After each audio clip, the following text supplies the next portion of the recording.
Paz do Senhor, Marcos.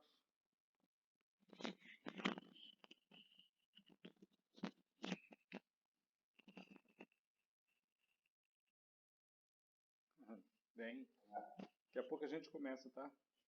Esperando, esperando um pouco chegar.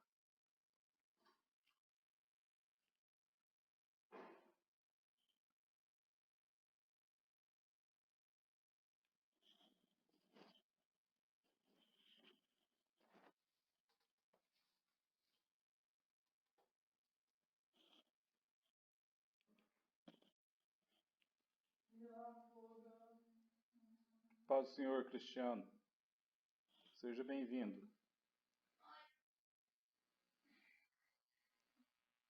Sua barba tá grande.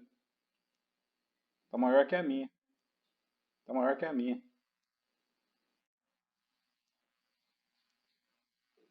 Ah,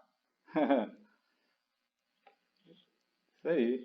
Mas tá chique, você tá parecendo judeu.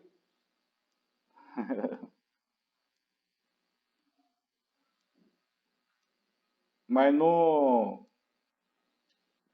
gosto, mas também não, não implica assim, ficar. Ah, é? Ah, Paz do Senhor, Deise. É doutrina,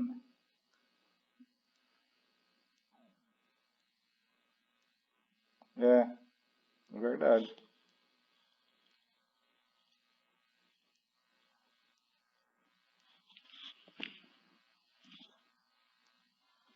Tá, tá lá, fazendo arte.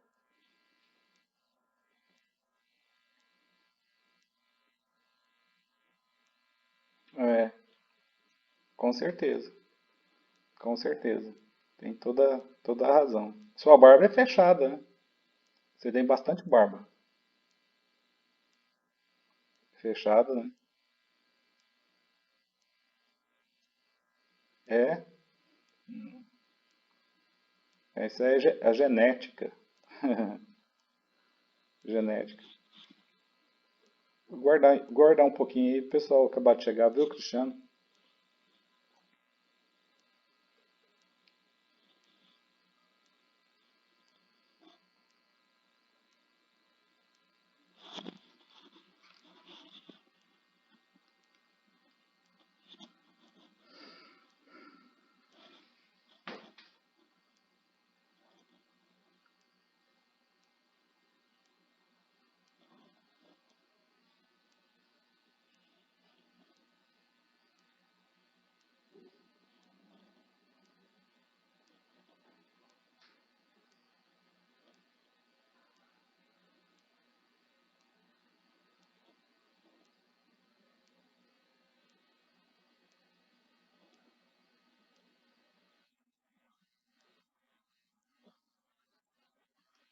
Ah, leitura? Que bom, mãe. Que bom. Ah, que bom. Até o final do ano você consegue ler tudo. Quantos capítulos você está lendo por dia?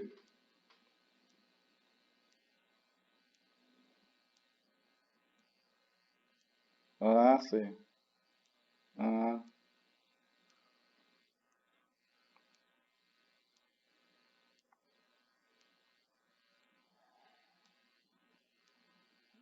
uhum.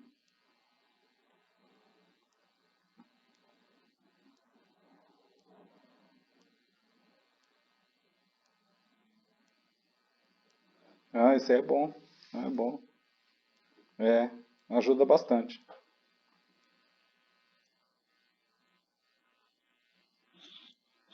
Uhum. Aham. Deixa eu dar uma chamada do povo aqui para entrar. Chamar no WhatsApp.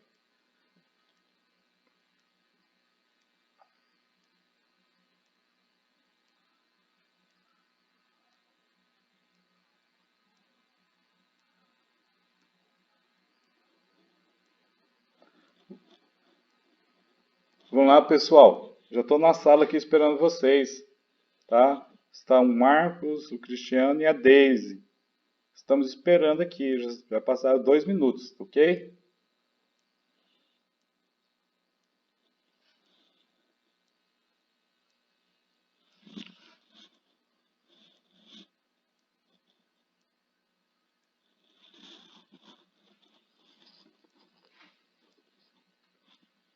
Tá. Vamos começar então. Aí eles vão entrando aí. É que começa a falar e eu não presto atenção quem está pedindo para entrar, porque tem que dar permissão, tá? Eu estou fazendo pelo Meet ainda, pessoal. Eu comecei fazendo pelo Zoom, né? Não sei se vocês lembram aí das primeiras aulas desse semestre. E daí o que aconteceu? 40 minutos de aula e ele cortava tudo. Daí a gente continuou aí mais uma aula, mais um. Acho que naquela semana toda eu continuei pelo Zoom. Então, assim, achei ruim. Você está bem no meio de uma argumentação, aí acaba o vídeo. Daí o que eu fiz? Como eu já estou ministrando a aula pelo Meet, e vocês têm acesso ao Meet, daí eu estou dando essas aulas pelo Meet. Né? Mas a tendência é assim que receber a orientação aí do Daniel, né, ajuda aí para entender o Zoom melhor, daí eu passo a fazer também pelo Zoom. Passo a fazer pelo Zoom, tá? Embora eu acho que o melhor material aí para educação, né, é o que a Google produz, tá bom? O Google for Education. Então, assim, aí tem lá várias questões que a gente trabalha, faz questionário, né? Eu já mandei um questionário, um quiz para vocês, né? É, faz videoaula, agenda. Eu agendei todas as aulas com vocês já até o final do ano. Então, assim, quando está chegando perto da aula, meu celular toca. É uma aula de História de Israel. Então eu faço isso pelo Google for Education. Tem outras coisas, podcast, é, tem como criar um blog lá para colocar meus artigos e tal. Mas aí o seminário, eu estou usando a parte gratuita. Eu uso os dois, né? Eu tenho uma parte gratuita e tenho uma parte que é paga. A parte que é paga é o Estado que paga, né? Para dar as aulas remotas. Então, a parte gratuita, eu não sei qual o número consegue de hospedar de pessoas. A parte que paga, né, eu posso colocar até 250 alunos, uma sala só. Até 250 pessoas num só ambiente. Tá? Então, eu não sei se o Zoom comporta isso. Se ele consegue. E abre a janela para os. Se tiver 250 alunos, abre para os 250 alunos no momento da execução. Então, assim, é uma ferramenta bem. E é bem fácil, né, de usar porque eu domino melhor. Então, assim que eu começar a dominar mais eu dominei, eu migro para o Zoom. E, não sei, aí a gente posta também. Essas aulas eu estou gravando, porque como são aulas longas, eu só posso mandar para vocês pelo YouTube. Então eu tenho que baixar essas aulas, eu nem edito, do jeito que é a aula de hoje, eu baixo, coloco lá no YouTube, mando o link, né? Porque eu não estou colocando público. Os vídeos que eu posto público não são vídeos das minhas aulas aqui com vocês, são para outras finalidades, tá? É para o trabalho que eu desenvolvo aí nas escolas públicas. Então, as aulas aqui com vocês eu estou fazendo, postando sem ser público, tá? Isso quer dizer, só acessa quem tem o link. E o link dessas aulas eu estou colocando lá no Galileu, ok? Então vai ficar lá, né? Assim que eu colocar todos, eu vou colocar todas as aulas lá, o link de todas as aulas. Depois, se alguém quiser revisar, é só chegar lá e fazer a sondagem. Bom, eu estou no slide 35, ok? Se quem está com o slide aí, pode abrir no 35. A data do êxodo. Foi aqui que eu parei. Né? Religião do Egito, né? É aqui que eu parei. A data do êxodo. É o slide 35. No livro História de Israel, tá? História de Israel, do Samuel Schultz. Eu estou na página, quem tiver o livro,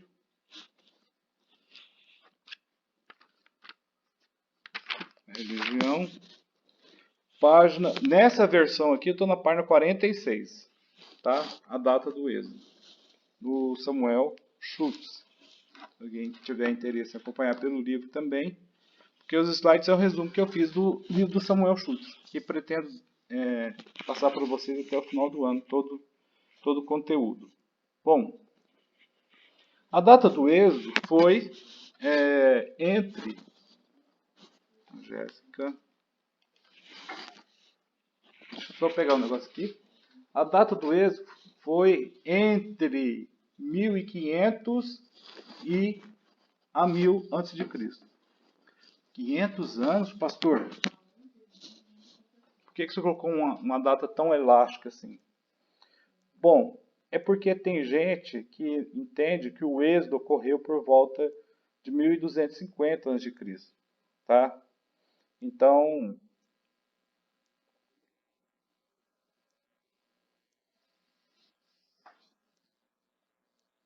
1440, 1400, né? Essa data aí que eu... 410. Isso. Então ocorreu nesse período, que é o que eu defendo. Existem pessoas que pensam diferente, dá uma outra data, né, do século XIII, né? Acho que Wright e outros. Tem a Kitchen, né? Também que dá a data aí no século XIII. Eu defendo a existência do êxodo no século XV, né? 1440, 1450. Não dá para a gente ter uma exatidão do dia, tá? Dia, o mês, o ano exato, né? Porque, mas aproximadamente foi por volta, no século XV, né? Antes de Cristo, por volta de 1450 a 1440, uma coisa assim que provavelmente ocorreu o êxodo. O período exato, pode falar, Cristiano. O período exato, né, ainda é muito discutido pelos estudiosos, pois não tem nenhum registro desta história entre os egípcios. Como eu já falei para vocês nas primeiras aulas, nós não temos muitas evidências arqueológicas sobre o período que Israel, os hebreus, foram escravizados no Egito. Não temos evidências arqueológicas. Não temos também evidências historiográficas dentre os egiptólogos, né, os estudiosos sobre o Egito, alguma indicação da existência dos hebreus, dessa escravidão que os egípcios impuseram sobre os hebreus. Então a gente não tem. A única informação que nós temos sobre o êxodo e o fato de Israel ter sido escravizado no Egito é a palavra de Deus, é a Bíblia, né? E por si só já é suficiente, né, na minha opinião. Até porque o faraó, né, a elite dirigente do Egito no período do êxodo, ele mandou que fosse apagado todo qualquer tipo de memória ou algo que fizesse menção a esse período de escravidão de Israel no Egito, né? Isso aí está na Bíblia.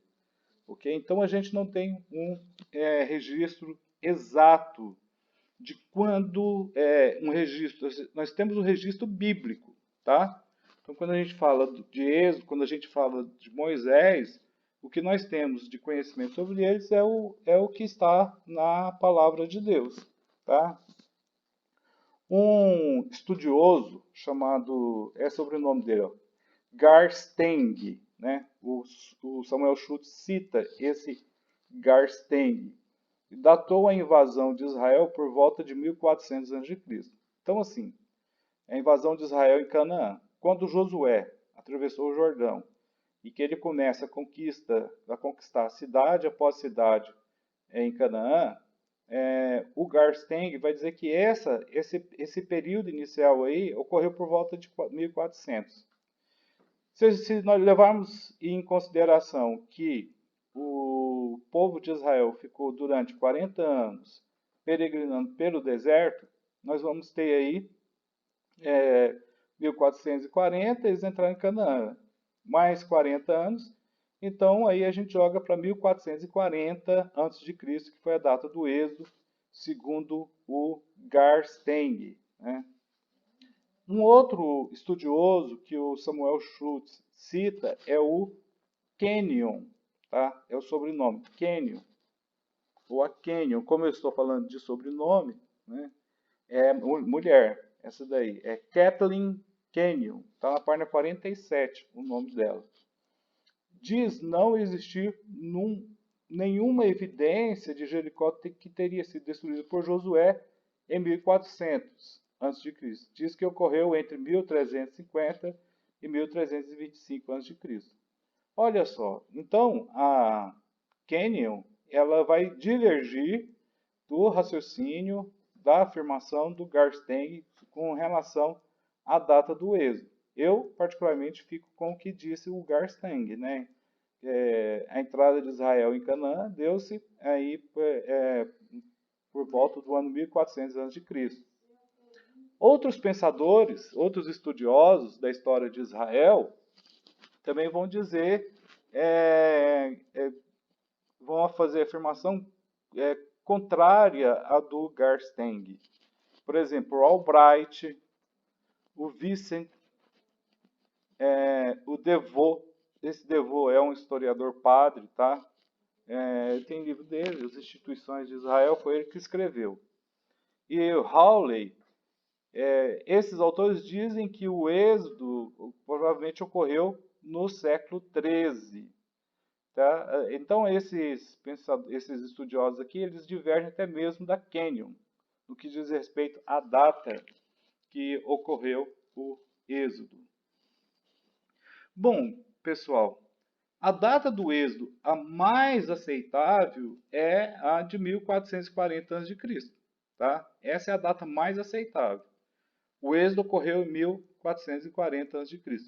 É uma data assim, até mesmo respeitada pelo povo judeu, que preserva a sua história, e respeitada pelos aqueles estudiosos da Bíblia, né, de cunho mais conservador, tá? Que segue mais segue e deixa ser influenciado pelas traduções e pelas afirmações judaicas. Que é o nosso caso, né? Nós, protestantes, né, somos evangélicos, somos mais influenciados pela tradição judaica do que pela essa tradição aí de teologia liberal. Ok? Bom, vamos então a partir para a narrativa bíblica. Tem uma questão também que eu quero chamar a atenção, né? Que é, por exemplo, 1440 não era o Ramsés que estava no poder. No século XIII, quem estava no poder era o Tutmoses, né? Ou Tutankhamon, esses dois. Aí o pessoal tem um costume de ensinar que o êxodo ocorreu, quem era o faraó era o Ramsés. Porque os judeus estavam construindo cidades ou celeiros aí nessa região aí, Pitom e Ramsés. Então, assim, lá na página 47, o Samuel Schultz vai falar o seguinte: a identificação de Pitom e Ramsés também não proveram evidências conclusivas que nos permitam datar a saída de Israel do Egito. Essas cidades, talvez, tenham sido erigidas pelos israelitas, quer dizer, os israelitas que construíram essas duas cidades, mas reedificadas e rebatizadas por Ramsés durante seu período de governo. Porque o Ramsés ele vem depois, ele vai existir lá no século XIII. Por isso que tem algumas pessoas que falam que o êxodo ocorreu no século XIII, por causa dessas cidades aí que eu estou citando. Consequentemente, as evidências arqueológicas que no presente estão sujeitas a diferentes interpretações não oferecem provas conclusivas para que se possa datar o êxodo com exatidão. Tá? Mas a gente tem uma referência bíblica para o êxodo. Existe um registro bíblico que nos dá uma firmeza para defendermos que o êxodo ocorreu aí por volta de 1440. A evidência está lá em 1 Reis, capítulo 6. Deixa eu abrir minha Bíblia aqui. 1 Reis, capítulo 6, verso 16. 1 Reis.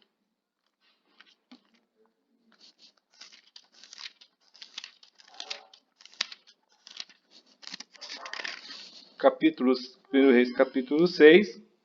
1 Reis, capítulo 6, verso 1.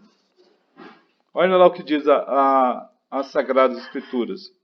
E sucedeu que no ano de 480, vai somando aí, Cristiano, 480, depois de saírem os filhos de Israel do Egito, no ano quarto do reinado de Salomão sobre Israel, no mês de Ziv, este é o mês segundo, começou a edificar a casa do Senhor. Os reinados de Davi e Salomão são pontualmente marcado, né, como tendo existido por volta de 1020, o de Davi 1030, 40 anos, 990 a.C. Entre 990 e 1030 a.C.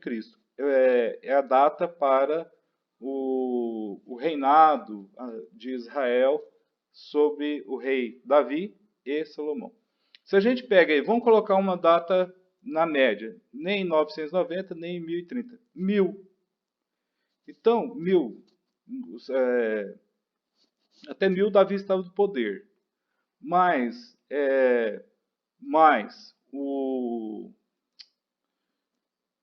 pega aí o reinado de Salomão.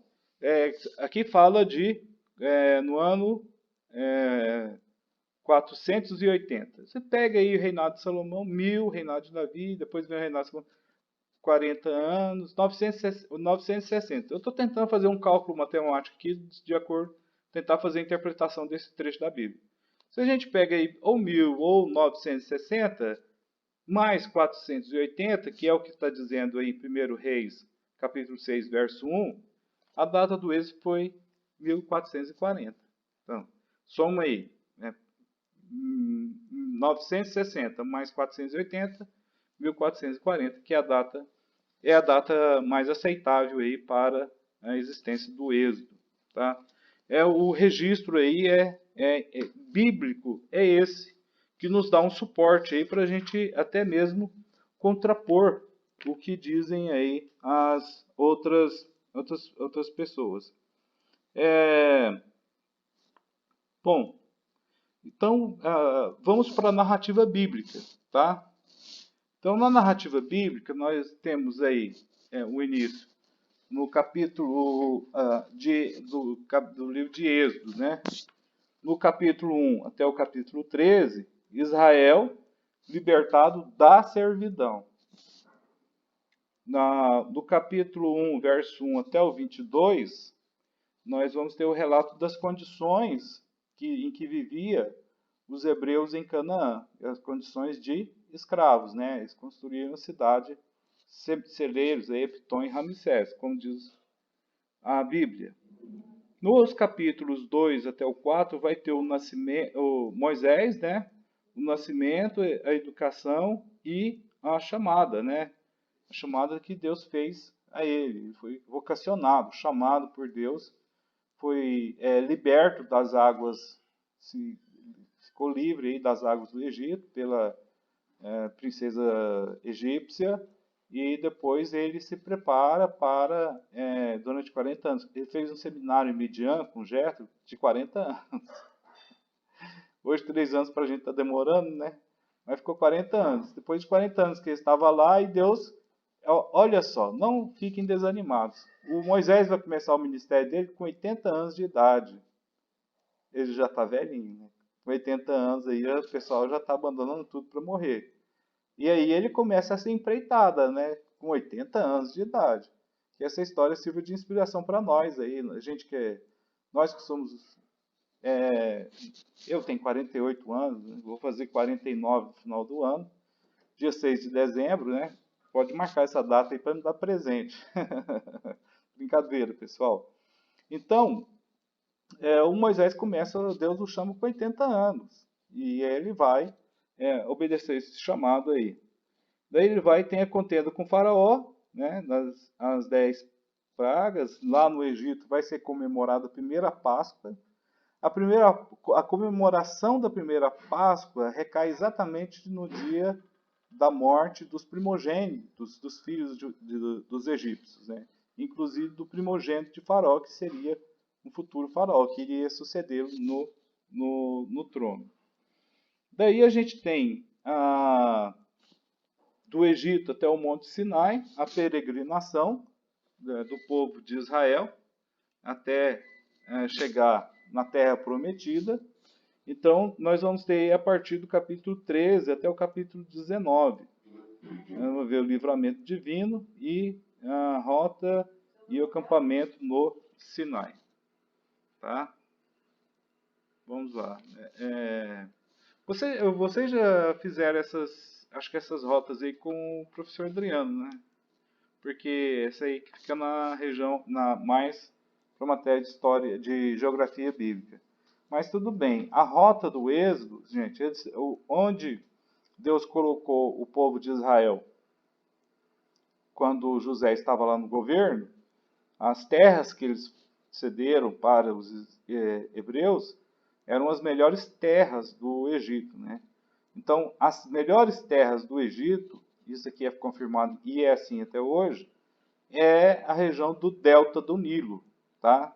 Que é o delta, o Nilo nasce no interior da África e deságua no Mar Mediterrâneo. Quando está chegando próximo ao Mar Mediterrâneo, ele faz várias ramificações, parecendo assim um pezinho de galinha, né? Então, que forma a letra delta, né, do grego. Então, o que acontece? Provavelmente, com certeza, né, a terra do delta do Nilo, que são 750 quilômetros quadrados, das melhores terras, das terras mais férteis do Egito, que é o que a Bíblia diz que o faraó colocou o Jacó e seus filhos e os servos na terra de Gósen. Então, a terra de Gósen, supostamente, é essa região do delta do Nilo. Até uma referência que nos dá assim uma certeza da localização onde foi que o faraó colocou o povo é as cidades. Pitom e Ramsés tem essas cidades aí no no no espere um pouquinho que eu tô da aula em casa que agora meus filhos estão brigando. Eu vou fazer silêncio, vou esperar vocês fazerem silêncio aí, Mateus e Bela. Que é isso, velho?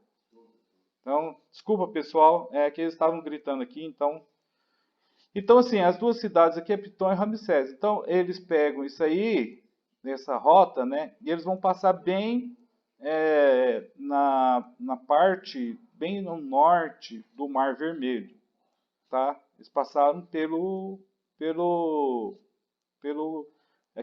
hoje é Canal de Suez, né? Essa região onde é o Canal de Suez. E daí, assim, há muitas pessoas que trabalham com geografia que falam que eles foram lá mais ao fundo da Península do Sinai. Eu não concordo com isso, tá? Eu não concordo com isso, por quê? Porque desviaria muito da rota no sentido de Moisés, de ir para a região do Monte Sinai. O Monte Sinai está mais na direção aí reta das cidades de Pitom e Ramsés. Tá? Então, assim, mas tem essa rota, ele passa pela península do Sinai, ao Monte Sinai.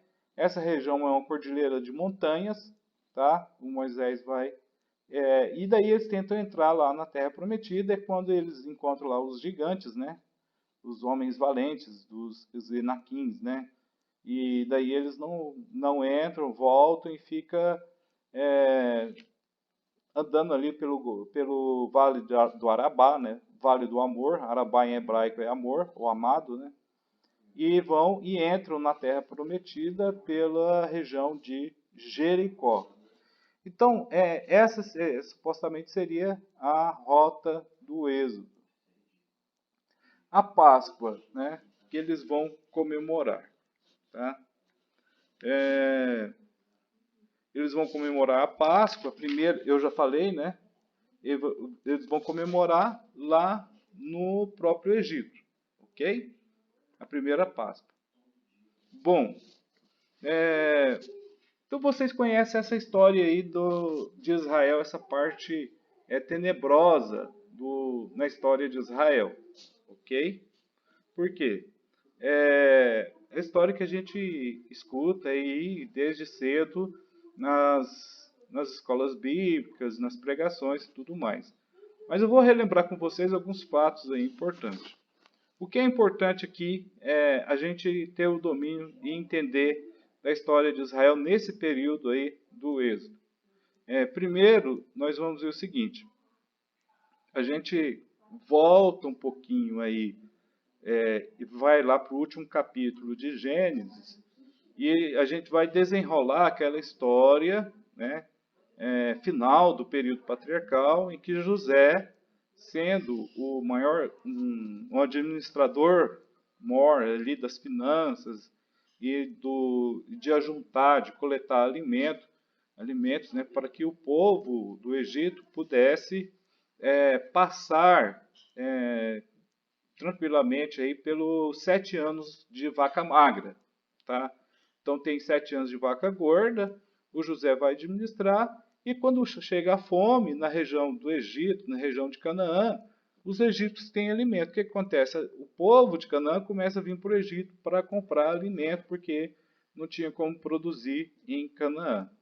Não fica muito longe a região onde Jacó morava com sua família, é a região de Hebrom. Né? Não fica muito longe do Egito, não. Né? Corta ali a pé, já está no Egito. Então, supostamente, eu falei na aula passada, esse faraó que deu a oportunidade para José fazer essa administração, possivelmente tivesse um pouco de sangue ixo. E o que nos chama a atenção é que surgiu um faraó que não sabia nada a respeito dos israelitas. Aí, vendo que eles cresciam, né? O que aconteceu? Aí ele passou a castigá-los, né? O faraó passou a escravizar, né? E eles cresciam ainda mais, né? Depois tirou a palha. Esse período na história de Israel é um período de opressão, de muita opressão. É um período de escravidão. É um período em que Israel não tem direito a nada. Essa foi a política do faraó que oprimiu a Israel. É nesse contexto aí que vem Moisés ao mundo. Ele nasceu em tempos perigosos, né? O seu nascimento, o ato de colocar no rio Nilo. Para quem não sabe, o rio Nilo tem aqueles crocodilos gigantes, né? De 6 metros de comprimento. Um bebezinho ali seria molezinha para um crocodilo comer. Então ele foi colocado perigosamente nas águas do rio, mas foi milagrosamente preservado porque existia um propósito de Deus na vida dele. Então ele vai ser salvo pela filha de Faraó, a princesa, e vai receber vantagens educacionais excelentes para aquela época, tá? Porque o Egito, na época de Moisés, era o mais importante centro educacional da civilização naquele período.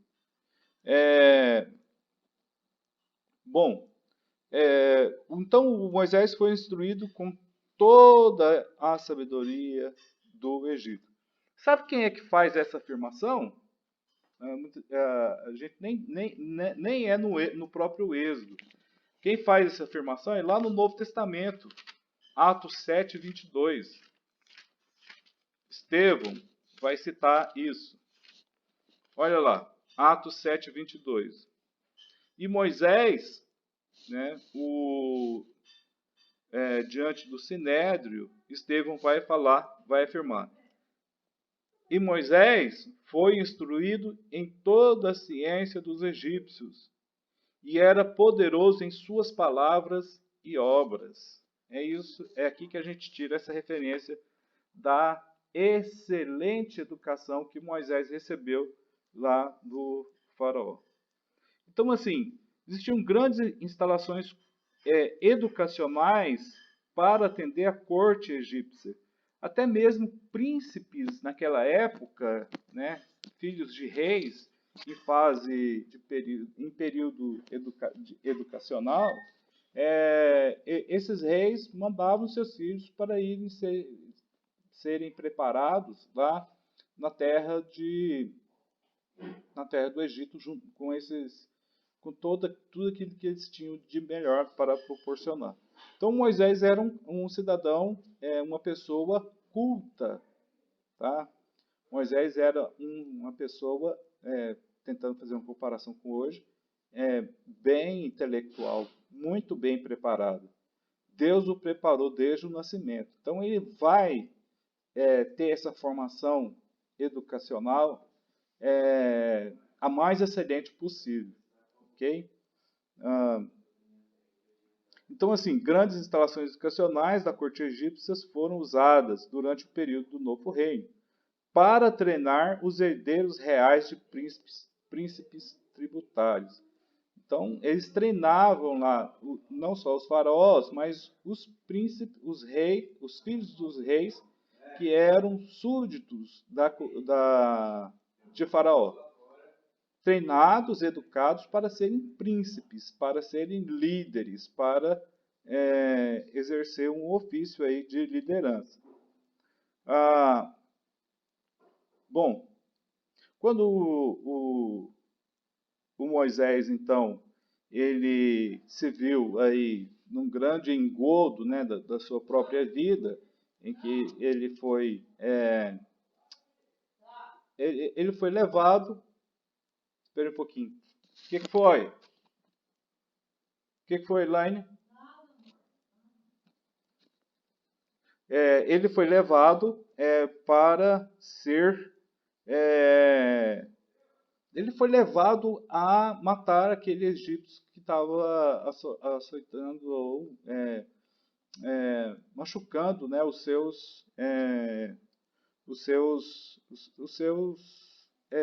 hebreus que eram, né, do mesmo grupo étnico de Moisés, tá? Então ele foi valente. Então pensa Moisés, que é conhecido como o personagem da Bíblia mais calmo. Ele é mais calmo, mas era um homicida. Ele era calmo, mas foi um homicida, né? Porque quem mata o outro é o quê? Homicida, um homem que mata. Homicida, um homem que mata.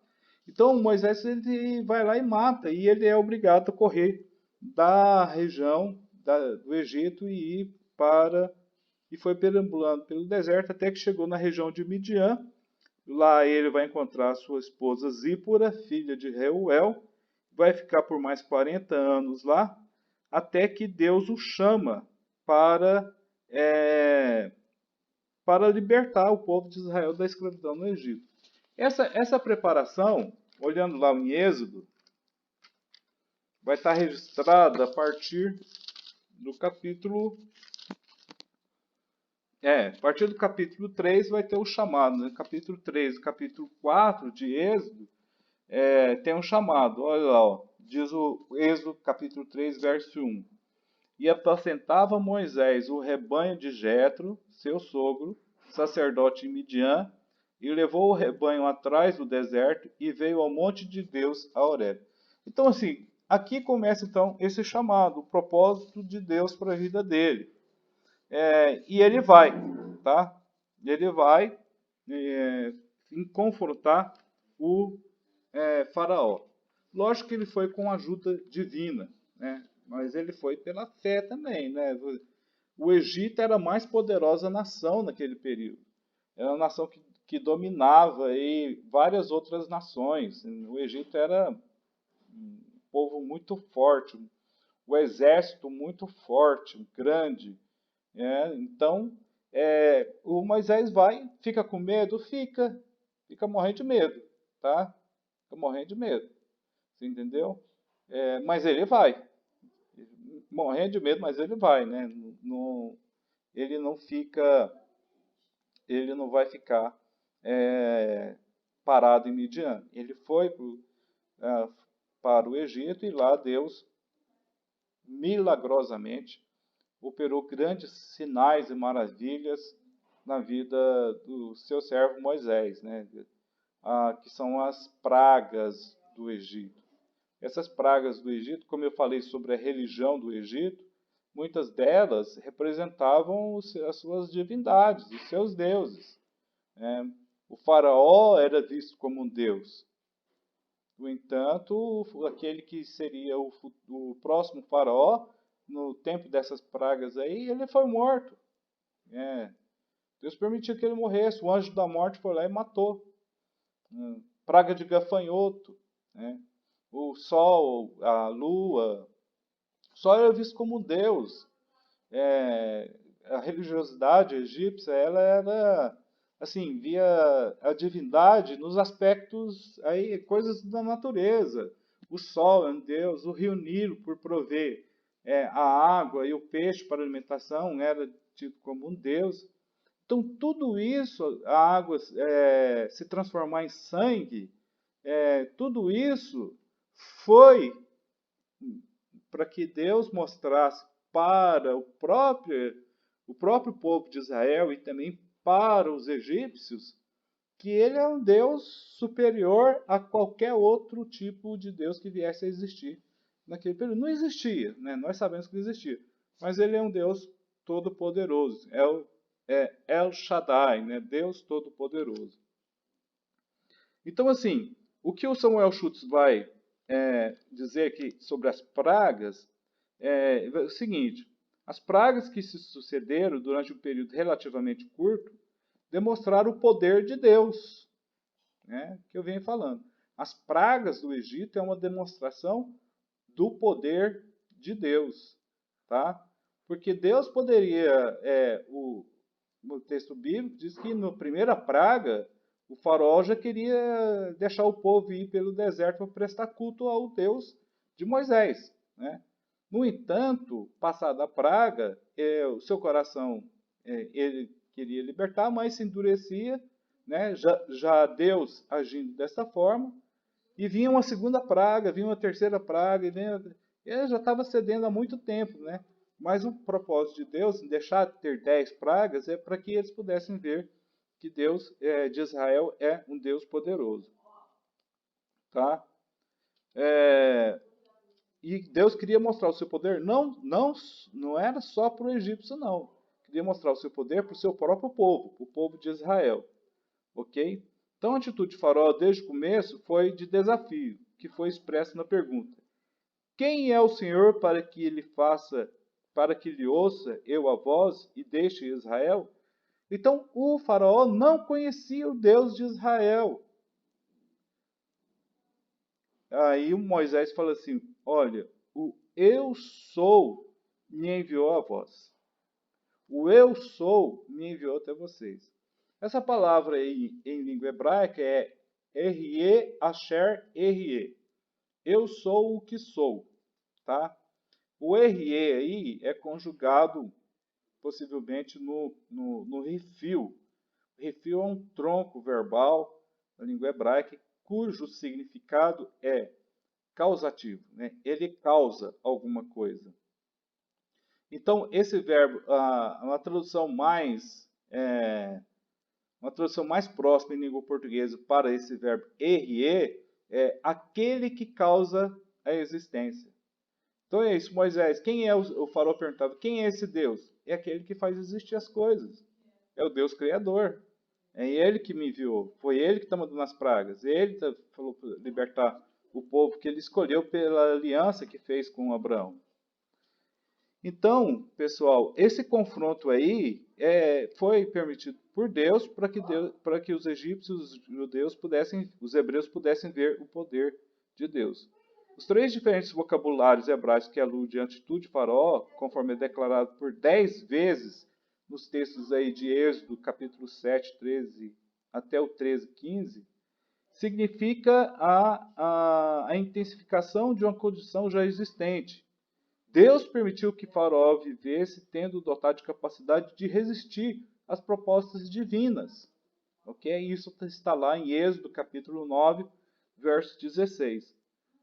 Deus endureceu o coração de Faraó.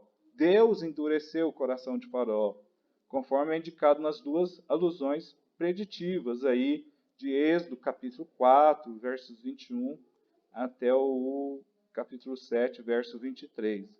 Bem como toda a narrativa do Êxodo do capítulo 9 e do capítulo 14 também. Tá? Então, o propósito das pragas é claramente revelado em Êxodo. Se você tiver a sua Bíblia aí, você pode abrir. Em Êxodo capítulo 9, verso 20. Esse era o propósito das pragas. Êxodo capítulo 9, verso 20.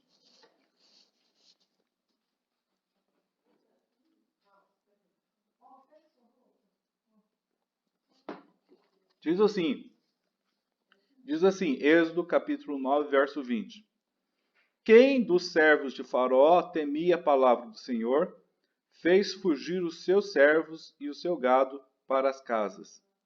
Quem dos servos que temia a palavra? Então a revelação de Deus para Israel e para o egípcio fez com que o povo começasse a ter medo do poder de Deus. Então as pragas foram uma forma de Deus se revelar para o seu povo, tá? Às vezes a gente acha que praga é uma coisa que não presta. Praga é uma coisa amaldiçoada, né? Entende dessa forma. Mas mesmo diante da praga, Deus tem um propósito. Isso que a Bíblia, a história bíblica, a história de Israel nos ensina. Mesmo diante da catástrofe, Deus tem um propósito. Qual é o propósito de Deus? De se revelar ao homem, né? Então é na praga, é na crise, é no deserto, no fundo do poço que Deus permite, e permitiu que o povo de Israel entrasse nisso, para que eles pudessem ver Deus. Porque na prosperidade, na bonança, se fosse fácil, vai sair, o povo de Israel vai embora, eles não iam ter uma noção de quem é o Deus que se revelou, se revelou a Abraão, Isaac, Jacó, que se revelou a Moisés lá quando ele foi chamado. Então, só através dessas pragas é que Israel tomou consciência da intervenção divina a favor do povo que ele elegeu em Abraão. Né? Tendo estado em servidão por várias gerações, os israelitas não haviam testemunhado qualquer demonstração do poder de Deus em seus dias. Quanto tempo eles ficaram no Egito? 400 anos. Então eles não testemunharam o poder de Deus em seus dias. Mas as pragas foram suficientes para que eles pudessem ter contato aí com esse ser maravilhoso, todo-poderoso, que é o Deus que chamou Moisés. As pragas podem ser melhor explicadas como manifestações do poder de Deus. As pragas do Egito é uma manifestação do poder de Deus, é uma revelação de Deus, que utilizou de fenômenos naturais, né? O rio, gafanhoto, piolho, a morte, né? A própria morte, a última praga, são que fenômenos corriqueiros do dia a dia das pessoas, utilizou esses fenômenos para demonstrar aí o seu poder. Então, assim, os elementos das pragas eram comumente muito conhecidos aí pelos egípcios. Né? Os egípcios conheciam muito bem as rãs, os insetos, a inundação do rio Nilo. Porém, a intensificação dessas questões naturais, dessas causas naturais, desses fenômenos naturais, é que vão dar aí a dimensão do poder de Deus, que é sobre tudo e sobre todos, tá? Posteriormente, né, tendo Moisés obtido a permissão para levar o povo de Israel para prestar culto a Deus no deserto, na noite anterior, eles vão comemorar a primeira Páscoa, tá? Onde está registrada essa primeira Páscoa? Em Êxodo, capítulo 12. Né? Todo o capítulo até o verso 51 vai ser a Páscoa, tá? E o que se deve, o que foi feito nessa primeira Páscoa é o que se faz até hoje, que deve se fazer até hoje. Todas as Páscoas judaicas, elas seguem o mesmo modelo, o modelo que Moisés descreveu lá no Êxodo. O que se come na Páscoa, né? Se come um cordeiro ou cabrito, tá? De um ano. Se for cabrito velho, ovelha velha, a carne é dura. De um ano a carne é mole, né? É novinha. Esse cabrito ou cordeiro tem sem defeito, né? É um animal que não tinha nada, nenhuma mancha, nenhum tipo de defeito, e degolaram esse animal, e todos os hebreus que estavam lá, nessa noite, né, de Páscoa, eles pegaram o sangue desse cordeiro sem defeito e novo, e aspergiram, passaram pelos umbrais das portas das casas onde eles moravam. Por quê? Vendo passando o anjo da morte, ao ver naquela casa o sangue do cordeiro nos umbrais da porta, a morte não entrava. A morte não entrou. Nem uma única alma, nem uma única alma dos filhos de Israel, dos hebreus, morreu nessa noite. E eles ficaram a noite toda comemorando a Páscoa, comendo, tiraram o sangue do animal, passaram nos umbrais, assaram essa carne e ficou comendo essa carne de cordeiro ou de cabrito a noite toda, junto com ervas amargas. Eu não saberia dizer o que são essas ervas amargas, tá? Bom, então aí comia carne junto com ervas amargosas, né? E pão sem fermento, ok? Então deve ser, acho que eu não entendo esse negócio de fermento, de cozinhar, não entendo muito bem não. Mas sei que pão, eu já comi pão sem fermento, é duro, a não ser que ele seja feito no dia. Então, possivelmente esse pão foi feito no dia, sem fermento, tá? Por que essa exclusão do fermento nesse alimento, nesse dia? O porquê, né? O porquê que isso teve que acontecer? Porque o fermento, ele até Jesus falou no Novo Testamento, o fermento é o pecado, tá? O fermento é o pecado. Por que o fermento é o pecado? Porque ele deteriora, ele estraga quando você coloca no pão o fermento, de um dia para o outro já estraga, entendeu? Então o fermento tem essa simbologia do pecado, e também o fermento incha, né? Ele incha, ele dá uma enganada, né? Não é só o bolo lá com farinha, ele dá uma inchada, mas só que estraga mais rápido também, ok? Bom, então essa foi a primeira Páscoa, tá? Ocorreu no mês no mês de Abib, que mais tarde veio se chamar mês de Nisan. Quando é do ano que ocorre esta festividade? Esse mês, o mês de Nisan, que é o primeiro mês do calendário religioso dos judeus. Ocorre por volta aí de... Porque como os judeus, né, eles seguiam aqui um calendário lunar, o calendário lunar ele tem que fazer ajustes a cada de 3 anos, tem que ter um 13º mês. Então, assim, como é o calendário lunar, nós não temos, como nós seguimos o calendário solar, então nós não temos como fixar uma data no calendário solar para a Páscoa. Então é por isso que a gente todo mundo vai fazer essa afirmação. Ó, o mês de Nissan começa em algo em torno de meados de março e termina em meados de abril. E é variável. Por quê? Porque o ano lunar ele é menor que o ano solar. Então tem essas considerações. Posteriormente vem a rota para o acampamento no Sinai. Então a rota, eu já até falei, a viagem de Israel para Canaã através da Península do Sinai foi divinamente determinada. Então, o Moisés, ele não pegou o povo e foi direto para Canaã. Não, ele não fez isso. Porque tem a rodovia costeira, tem o caminho costeiro que todo mundo passava, os mercadores passavam. Não. Moisés tirou o povo de Israel e foi lá para a região próxima à região de Midian, na Península do Sinai. Né? De um lado está a Península do Sinai, no Golfo de Acaba, e do outro lado estão as terras de Midian.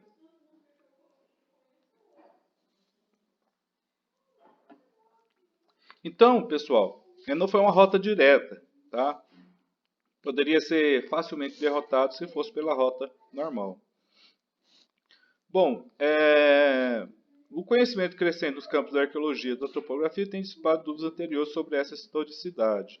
Então, assim, as localidades que a Bíblia fala, né, que a gente pode descrever as rotas, nós não temos nenhuma evidência de onde elas são, né? Ninguém sabe ao certo onde fica localizado Sucote, Etam, Pi-Airote,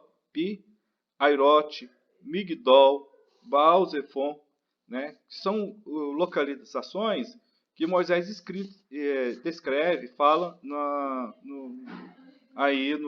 em números, né? Em números que ele vai citar esses lugares. Então, uma outra questão que eu quero chamar a atenção é que nessa rota pelo deserto, eles não tinham alimento, porque eles são escravos recém-libertos, eles não têm alimento. Então, assim, o alimento que eles pegaram lá, que conseguiram pegar, vai faltou, né? Faltou alimento e faltou água, que divinamente foi providenciada por Deus, tá? Foi providenciada por Deus. Então, assim, no geral, essa rota nós não temos com precisão, né? Ninguém tem. Muito menos a gente tem uma precisão de onde fica o Monte Sinai da Bíblia. Não é esse Monte Sinai da propaganda aí, do povo que quer levar crente para Israel e fala assim, nós vamos lá para o Monte Sinai. E para lá faz uma oração e acha que o Monte Sinai é lá. Não, a gente não sabe, é uma península, são vários montes, né? Então ninguém sabe ao certo qual é o Monte Sinai. Bom, a terra da Palestina e seus habitantes. Depois eu volto aqui e falo sobre a religião. A terra da Palestina e seus habitantes. O nome Palestina é a forma grega do termo aramaico. Pelistan. Em aramaico, Palestina é falado Pelistan. Em hebraico, Palestina se chama Pelistim. Designava originalmente o território povoado pelos filisteus na planície litorânea. Quando eu falo Palestina, eu estou me referindo ao Pelistim. Pelistim, em hebraico, são os filisteus. Entendeu? Quando eu falo Canaã, a palavra Canaã em hebraico, Kenaã, significa terra vermelha. Então, quando eu falo Kenaã, eu estou me referindo à terra. A terra que é vermelha. E de fato sim. Se você pegar o sul de Israel, né, no mapa, ele está bem quase alinhado com o deserto do Saara, que é o maior deserto do mundo. Tá? Divide a Ásia, a África do Norte da África do Sul. Tem um imenso deserto. E vem aqueles ventinhos, né, com pequenos grãozinhos de areia, que vai ali, e dali passa pelo sul de Israel, da Palestina, e vai até o deserto da Arábia. E quando eu estive em Israel, eu fiquei olhando e esses grãozinhos de areia são avermelhados. Então não é areia branca, não é uma areia amarela, é uma areia vermelha. Né? Não sei se vocês já viram. O termo Pelishtim está quando eu falo Canaã, eu estou me referindo à cor dessa areia, que é vermelha. Canaã significa terra de púrpura, terra avermelhada. Quando eu falo Palestina, eu estou me referindo aos filisteus, é Pelishtim, os filisteus que povoaram a planície da Filístia, a planície do litoral. Né? A Palestina foi o palco da história de Israel. É a parte meridional do corredor sírio-palestinense. Né? Pega a Síria e vai até o sul com a península do Sinai. Entre os territórios dessa região, o tipo de solo é um aluvião fluvial do Egito e da Mesopotâmia. É aquilo que eu falei, sabe? Bate o vento e vai conduzindo a areia de um lugar para o outro. No caso aí, essa areia se fixa bastante no sul de Israel. Porque boa parte da Palestina, da terra que Deus deu a Abraão, boa parte é deserto, tá? Só deixa de ser deserto mais na região centro-norte, né? O sul é todo deserto.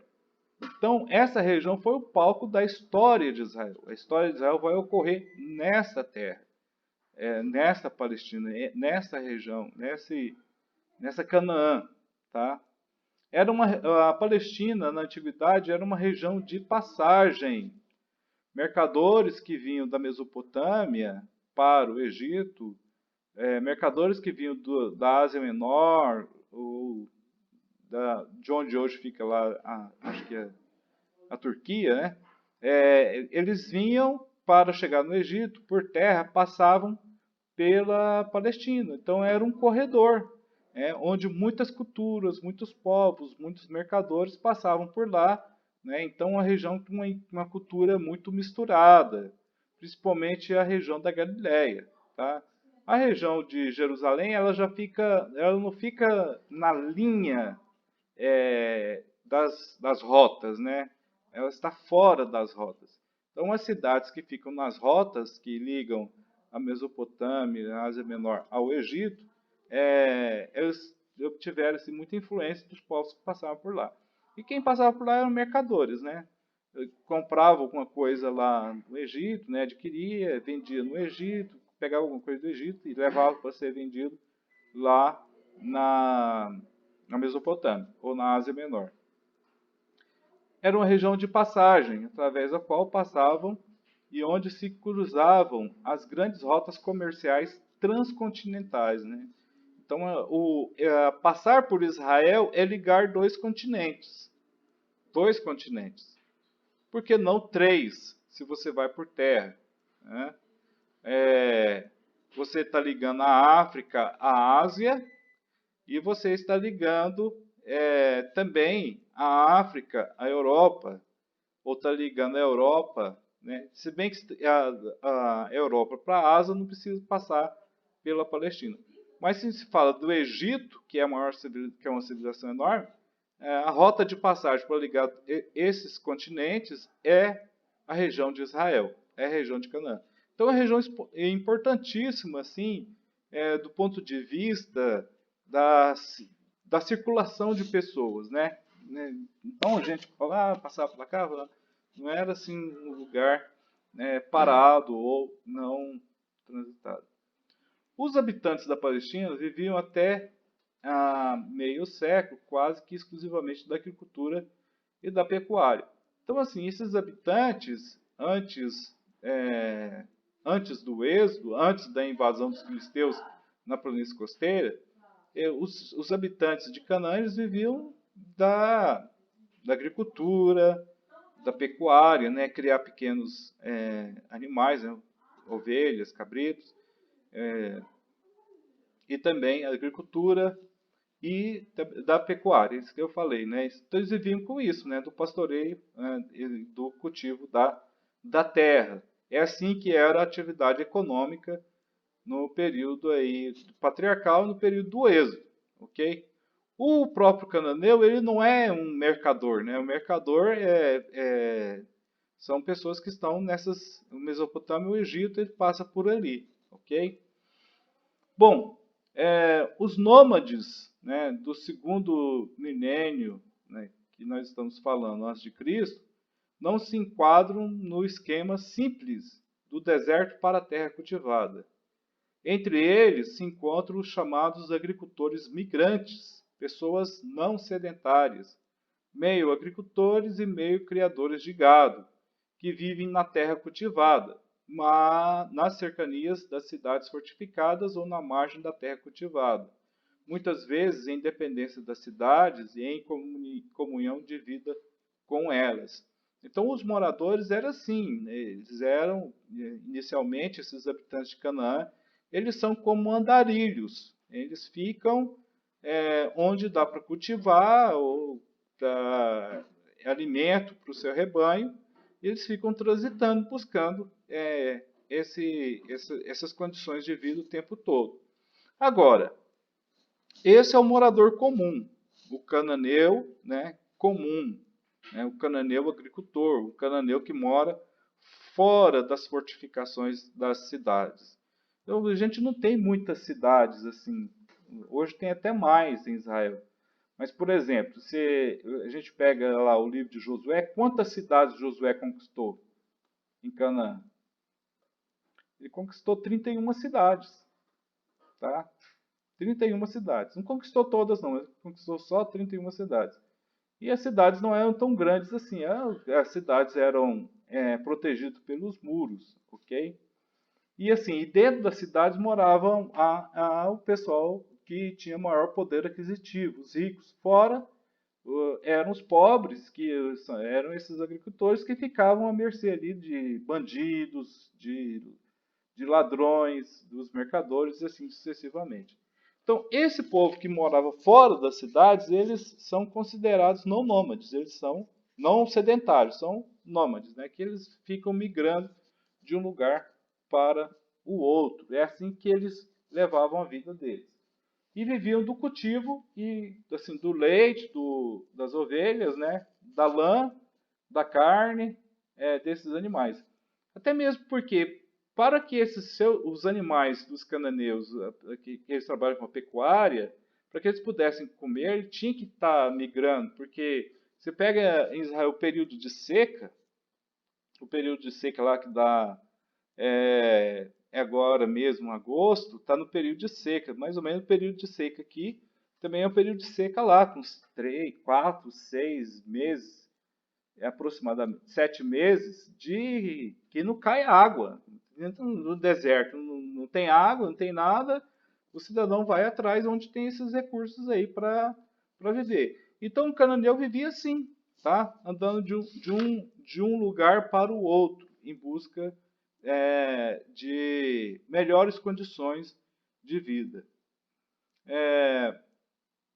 Deuteronômio 19, verso 1, diz o seguinte: quando Javé, teu Deus, exterminar os povos cuja terra Javé, teu Deus, está em vias de te dar, e tu os tiveres dispersado e tiveres fixado residência em suas cidades e casas, deverás escolher 3 cidades na terra que Javé, teu Deus, te dará por propriedade. Então, esse texto aqui já vai enfatizar que Deus deu a terra de Canaã para o povo de Israel. Só que eles teriam que conquistar, ok?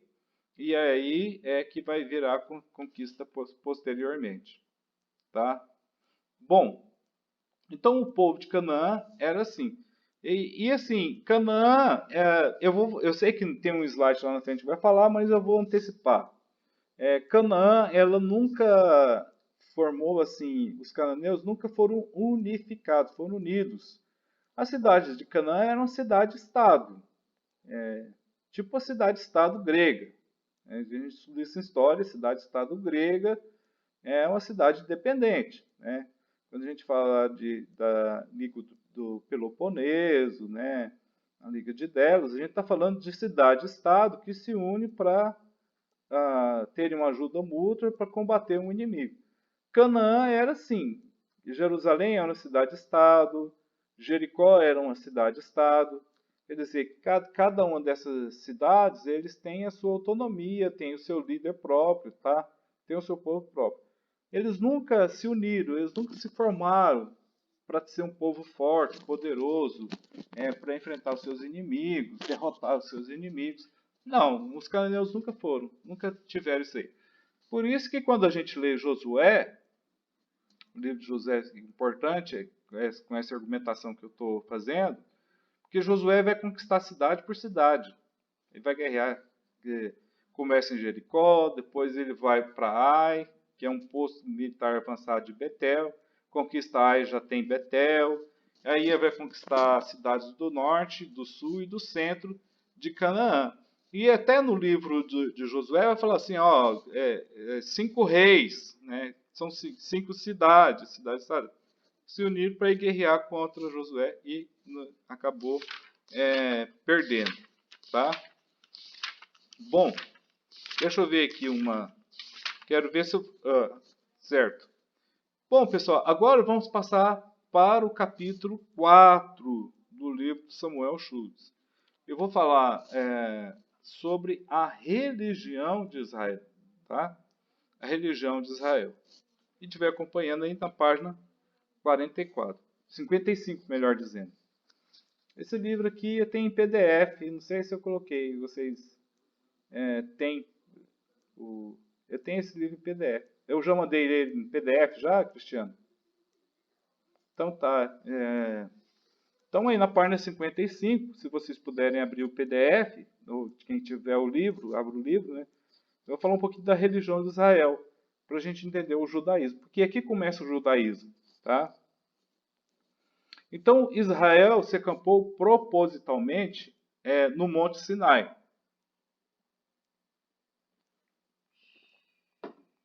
Em um prazo menor que um ano. Né? O povo do pacto com Deus vai se tornar uma nação.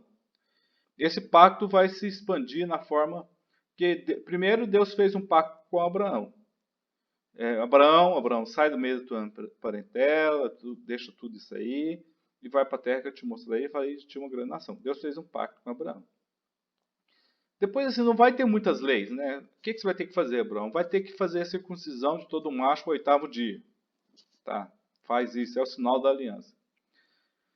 Quando o povo sai do Egito, aí vai começar todo esse processo do pacto de Deus com o povo de Israel através de mandamentos, tá?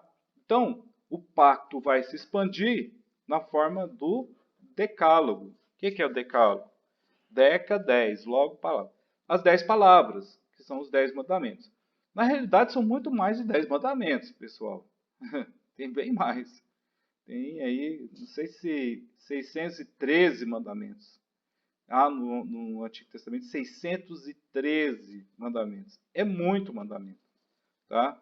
Então, esses mandamentos é visto na reflexão histórica como uma expansão, um alargamento do pacto.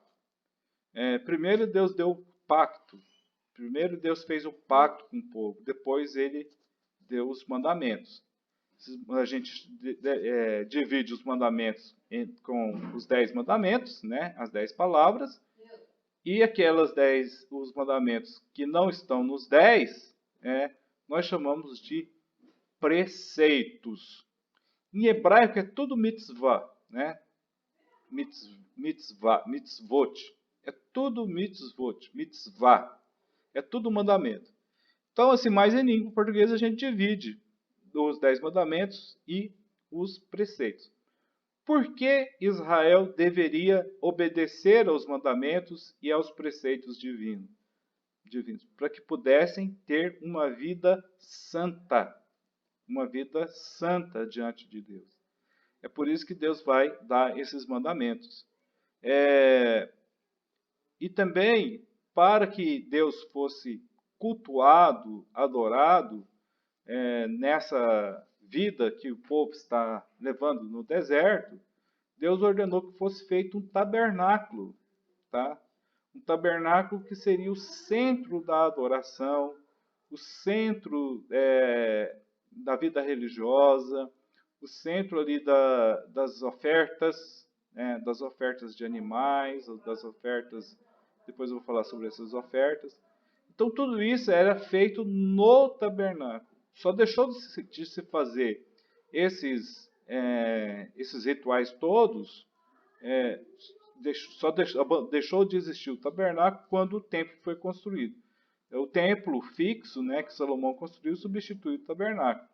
O templo de Zorobabel, que foi reconstruído dos escombros da destruição pelos babilônios, quando ele existe, então ali é feito o sacrifício e é feito a festa religiosa.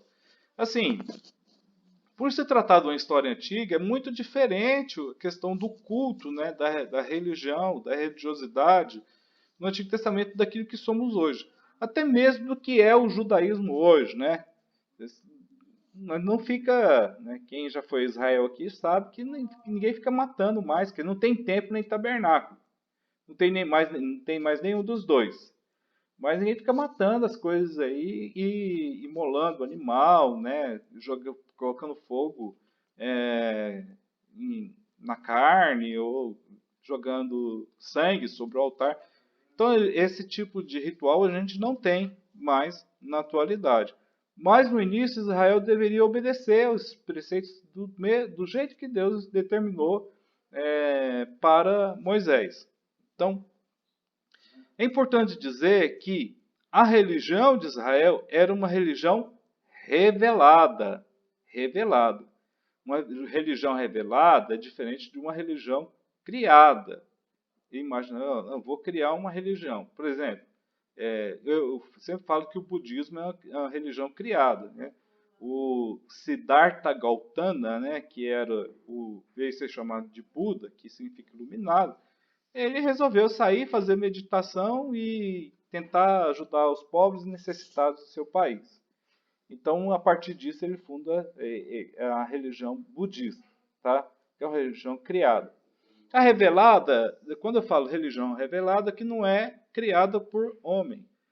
Deus foi falando para Moisés escrever os estatutos, os preceitos, os mandamentos. Tanto é que na própria Bíblia diz que, posteriormente, que com os profetas, Deus fala através de sonhos e visões. Mas com o meu servo Moisés, a Bíblia diz, falo face a face. Então, Deus falava com Moisés face a face e ele ia escrevendo.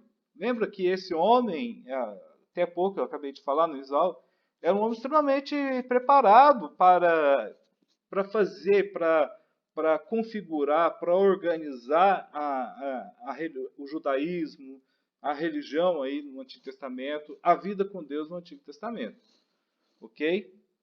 Então, durante séculos, os israelitas sabiam que Deus estabeleceu uma aliança, um berit, aliança em hebraico. Uma aliança com Abraão, Isaac e Jacó. Mas não tinham, os israelitas, consciência experimental do poder de Deus e das manifestações de Deus a favor do seu povo. Para esse povo que sai do Egito é que Deus faz manifestações claras, diretas do seu poder para com um povo. Tá? Abraão, ele é o pai da fé por quê? Porque, se o Abraão tivesse lá visto Deus controlando praga de rã, de enchente, inundação do Nilo, água e sangue, morte de primogênito, não morrendo os hebreus, aí seria muito fácil ter fé. Mas ele, mesmo não vendo todas essas manifestações, ele creu em Deus. Por isso ele é considerado um pai da fé. Então, assim, as manifestações de Deus foram grandes, né? Abriu o Mar Vermelho e tudo mais. E que quem teve o privilégio de acompanhar isso é esse povo que ficou escravo muitos anos no Egito. Deus nunca olvidou esse pacto de que livraria Israel da servidão, da escravidão aos egípcios. Até porque lá em Gênesis Deus falou que os filhos de Abraão iriam ficar durante 4 gerações sendo escravizados no Egito. Então, assim, a gente divide aqui a religião de Israel, a parte da Bíblia que vai historicizar e vai explicar a criação, os preceitos de como o povo deveria viver, está registrado na Bíblia, no capítulo 19, em Êxodo, capítulo 19, Êxodo, a partir do capítulo 19, até Levítico, capítulo 27. E com as seguintes divisões, né? Primeiro, no capítulo, em Êxodo, do capítulo 19 até o capítulo 24, vai falar do pacto de Deus com Israel. Qual é a base desse pacto? A obediência aos preceitos. Né? Até Moisés vai dizer lá no Deuteronômio: se vocês me obedecerem, se vocês observarem os meus estatutos perpétuos, vocês serão os mais prósperos, serão os mais abençoados de toda a terra. Tá? Então tem a preparação para o encontro com Deus, no capítulo 19 de Êxodo. No capítulo 20 tem a descrição do decálogo. No capítulo 20 ainda vai ter as ordenanças para Israel. No capítulo 24, as ordenanças para Israel vai do 20 até o 23. A ratificação do pacto no capítulo 24. O lugar de adoração, que é o tabernáculo, né, a construção do tabernáculo está descrita em Êxodo. Tá? Que é o lugar de adoração, do capítulo 24 até o 40. As subdivisões desse lugar de adoração, tá, do 24 ao 31, está a preparação para a construção do tabernáculo. Do capítulo 32 ao 34, vai descrever a questão da idolatria e o julgamento quem idolatrasse. Do 35, Êxodo 35 ao 40, vai ter a edificação do tabernáculo. Quando a gente passa para o livro de Levítico, aí nós vamos ter do capítulo 1 de Levítico até o capítulo 27 as instruções de Deus para uma vida santa. As oferendas do capítulo 1 até o capítulo 7. Do capítulo 8 ao capítulo 10 vai falar sobre o sacerdote. Do capítulo 11 ao capítulo 15 vai falar sobre as leis de purificação. Do capítulo 16 vai falar sobre o dia da expiação, o dia do Yom Kippur, o dia do perdão, tá? Como deve ser feito.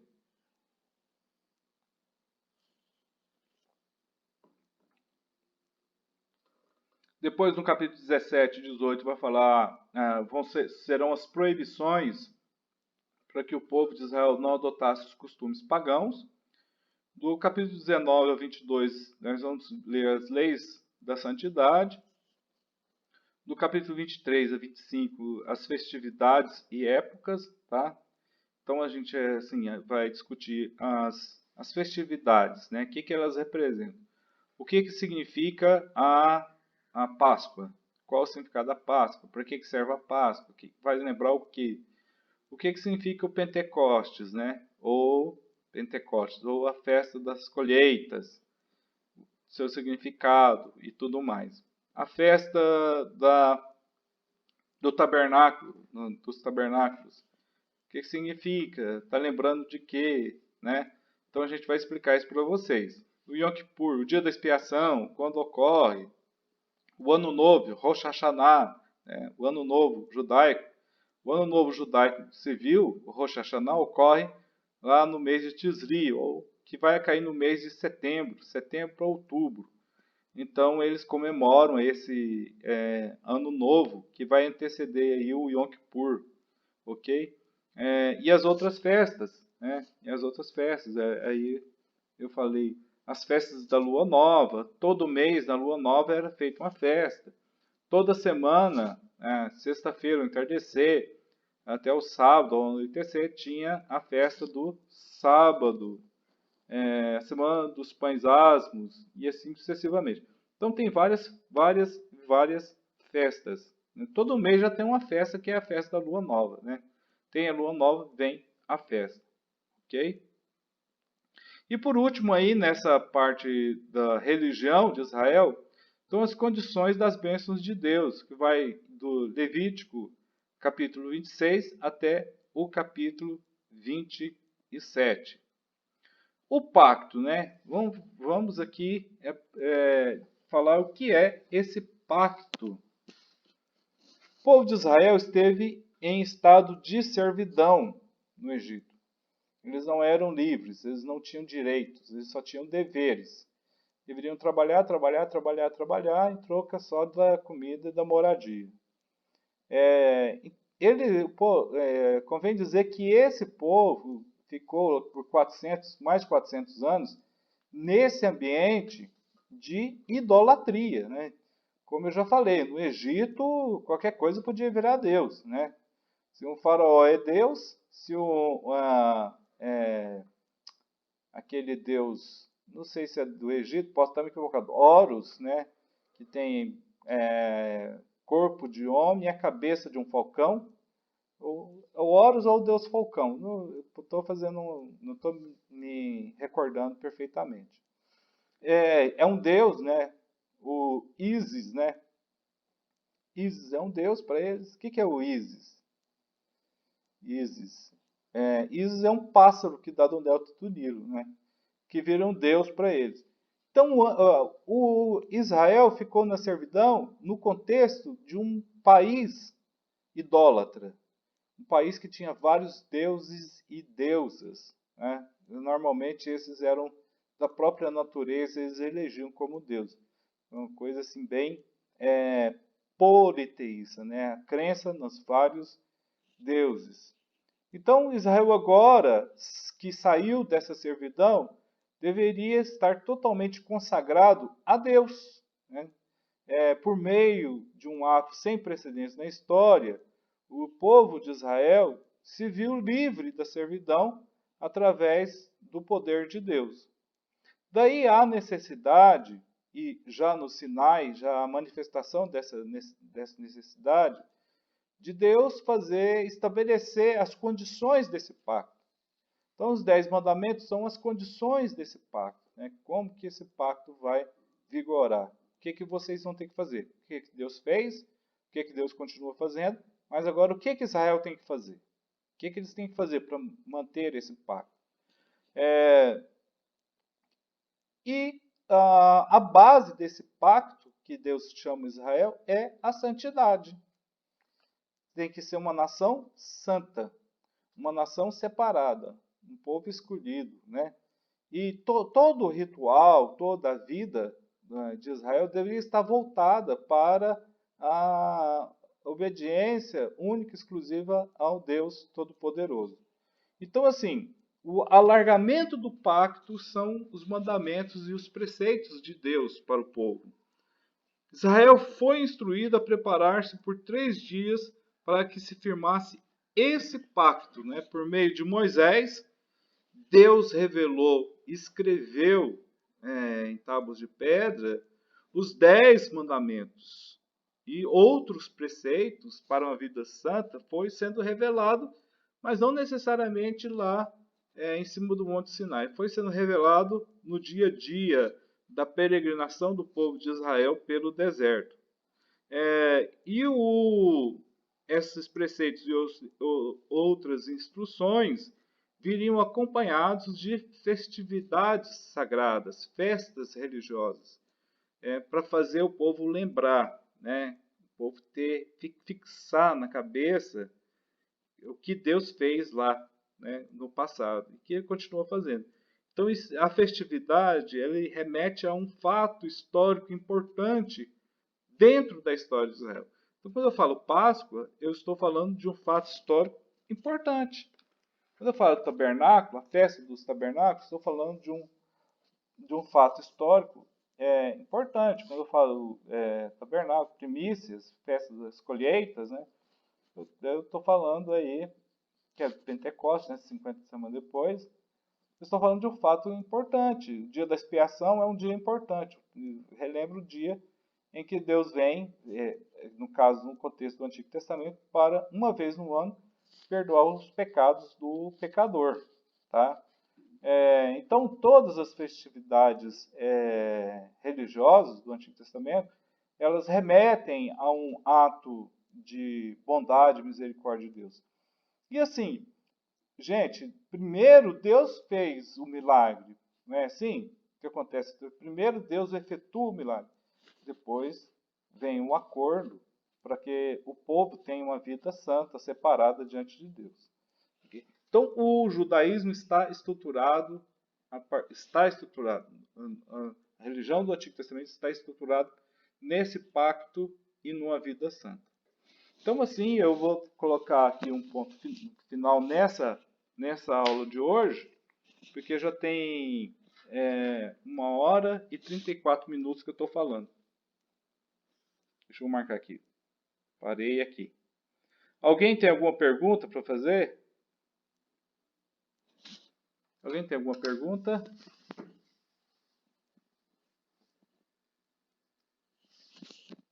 Se alguém tiver alguma pergunta, deixa eu desligar aqui.